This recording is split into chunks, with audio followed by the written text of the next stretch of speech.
The Star Wars saga is filled with interesting villains. Oftentimes, they're more than they appear to be, never simply existing in the mustache-twirling realm of cartoon bad guys. Even Emperor Palpatine, a man whose main goals revolve around galaxy-wide domination, is a complex, layered character.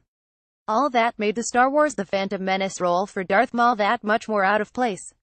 While Maul was a runaway hit for Star Wars merchandise, the Sith apprentice had all of 2 lines, before unceremoniously getting killed off at the end of the film.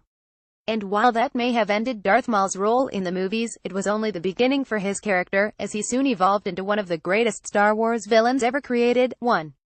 Darth Maul's death in The Phantom Menace. Darth Maul. Lucasfilm. Let's start with Maul's first Star Wars appearance in The Phantom Menace. Brandishing a double-bladed red lightsaber, he was a fan favorite in the same way Boba Fett was in the original trilogy, a character with little to no lines that looks cool, and gets killed off well before should have. Maul's Phantom Menace fate seemed sealed when Obi-Wan Kenobi cut him in half. 13 years later though, the fearsome Sith was brought back into the fold, thanks to Cartoon Network's animated Star Wars The Clone Wars TV series. 2. Maul's long-awaited return. Darth Maul in Star Wars The Clone Wars. Lucasfilm. The Clone Wars served a redemptive purpose for the prequels. The animated series fleshed out Anakin Skywalker's character better than the 3 movies ever did, made Count Dooku into a full-fledged villain, and contextualized Obi-Wan and Anakin's relationship within the greater scheme of the saga. Its greatest gift to fans, though, was bringing back Darth Maul. Late in Season 4, Maul is tracked down by his brother Savage, donning mechanical spider legs to replace the ones he lost to Obi-Wan in The Phantom Menace. The version of Maul we see initially is half-crazed and barely keeping it together, having wallowed in the caves of a toxic junkyard planet for years. It's not long before he's restored to full health, and that's where the real fun begins. 3. Insight into Darth Maul's origin. Darth Maul in Star Wars The Clone Wars. Lucasfilm. The best villains are the ones with a compelling origin story, and we knew little of Darth Maul's for far too long. Thankfully, The Clone Wars dives deep into the mythology of his home planet, Dathomir, and the mystical leader of its people, Mother Talzin. Talzin's powers are rooted in the dark side of the Force, although she demonstrates abilities that not even Palpatine possesses. After finding a crazed Maul, Savage takes him back to Dathomir, where Talzin brings him back from the brink using her unique brand of Force-based magic. The procedure returns him to his former self, putting Darth Maul on a path of vengeance. 4. Maul and Savage. Darth Maul and Savage oppress. Lucasfilm. Maul's return to the land of the living later turns him into the primary villain for the Clone Wars, alongside his brother, Savage.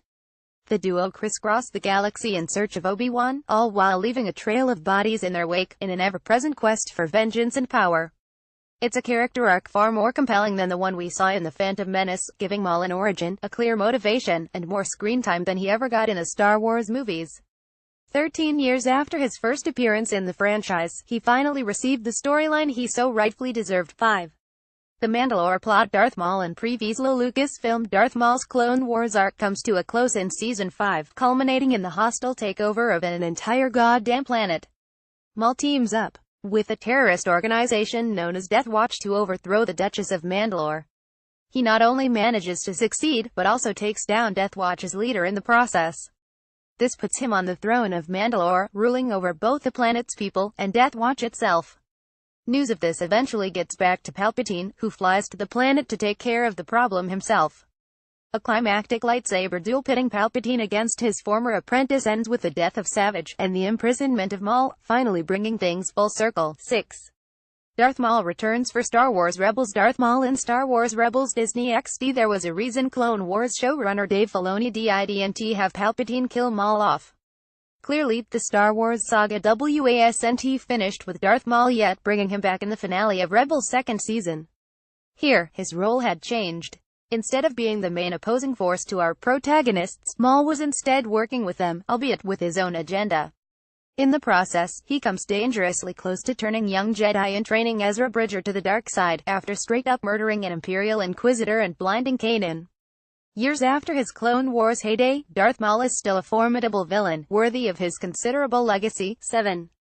Things come full circle with one final duel. Darth Maul and Obi-Wan square off one last time. Disney XD. Spoilers ahead for Season 3 of Star Wars Rebels. Maul first exited the Star Wars saga after being dispatched by Obi-Wan Kenobi at the end of The Phantom Menace, so it only made sense that the two would square off one last time in Rebels. Having finally tracked down his nemesis on Tatooine, Maul seeks the revenge he's been waiting to exact for decades. Kenobi has a greater purpose though, having come to the planet to watch over a young Luke Skywalker from afar. The climactic, albeit brief battle is everything fans could have hoped for in terms of Maul's final stand, officially closing the book on one of the greatest villains in the entire Star Wars universe. Follow Nick on Twitter at Nick Northwest. Check out Entertainment Cheat Sheet on Facebook.